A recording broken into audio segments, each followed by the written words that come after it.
데일 카네기는 인간관계의 대원칙, 비난하지 말라고 말합니다. 카네기는 그의 책 첫 장에서 이렇게 말합니다. 비난하지 말라. 비평하지 말라. 불평하지 말라. 왜 그럴까요? 카네기는 말합니다. 비난은 절대로 사람을 변화시키지 못한다. 오히려 방어적으로 만들고 자신을 정당화하게 만들 뿐이다. 여러분, 우리가 누군가를 비난할 때 그 사람이 당신 말이 맞습니다. 제가 잘못했습니다 하면서 겸손하게 돌아섰던 적이 얼마나 됩니까? 아마 거의 없을 것입니다. 오히려 역으로 더 화를 내거나 반대로 말이 안 통한다고 생각하고 입을 닫아버리죠. 그리고 그것이 지속되면 마음의 문까지 닫아버립니다. 성경은 이미 이 원리를 분명히 말씀하셨습니다. 마태복음 7장 1절에서 비판을 받지 아니하려거든 비판하지 말라라고 말씀하십니다.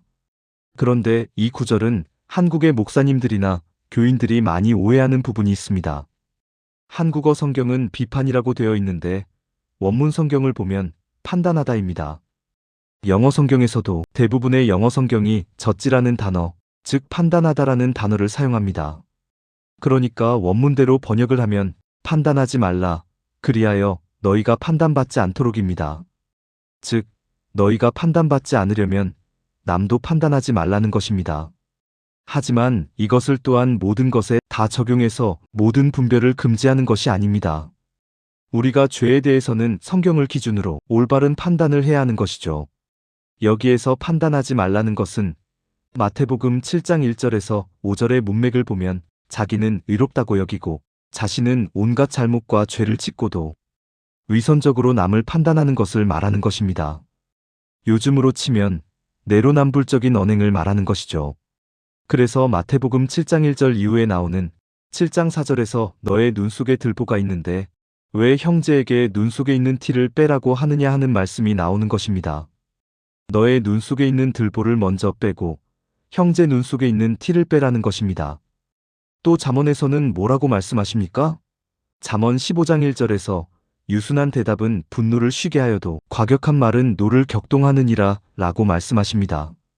부드러운 말은 분노를 가라앉히지만 거친 말은 화를 돋군다는 것입니다. 우리가 율법과 은혜를 생각해보면 알게 됩니다.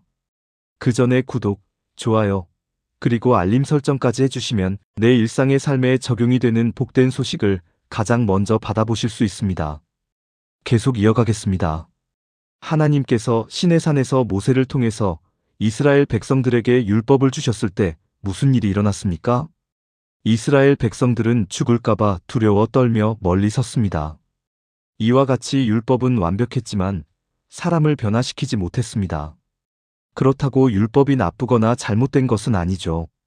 율법은 거룩하고 의롭고 선하고 신령한 것이지만 다만 율법은 죄를 더 분명히 드러낼 뿐이라는 것입니다. 율법으로 우리의 죄가 용서받거나 구원을 받은 것이 아니라는 것입니다. 예를 들면 엑스레이와도 같은 것이죠. 우리가 어딘가 부러졌거나 할 때 엑스레이를 찍습니다.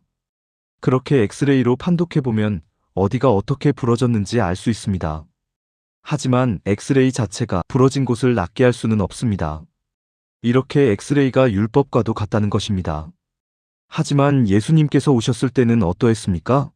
죄인들이 예수님께로 몰려들었습니다. 세리와 창기들이 예수님과 같은 식탁에서 식사를 합니다. 예수님은 유대인이 극도로 혐오하는 세리들, 창기들과 교제를 나눈 것이죠. 왜 그랬을까요? 예수님은 비난하지 않으셨기 때문입니다. 정죄하지 않으셨기 때문입니다. 요한복음 8장에 보면 가늠하다 현장에서 잡혀온 여인이 있습니다. 사람들은 그녀를 비난했고 돌을 들고 치려고 했습니다. 그러나 예수님은 무엇이라 하셨습니까? 너희 중에 죄 없는 자가 먼저 돌로 치라고 하십니다. 사람들은 하나 둘씩 돌을 놓고 돌아갔습니다.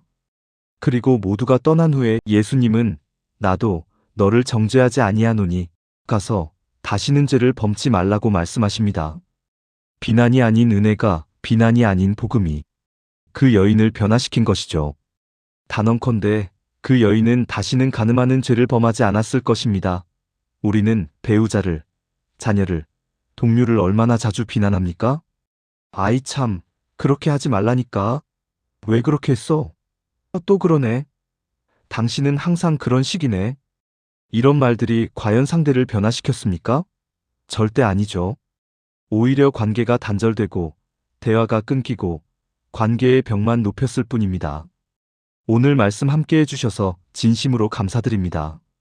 우리 주변의 배우자, 자녀, 동료에게 오늘 하루만이라도 비난 대신 따뜻한 말 한마디를 건네보시는 건 어떨까요? 작은 은혜의 말 한마디가 누군가의 다친 마음을 여는 열쇠가 될 수 있습니다.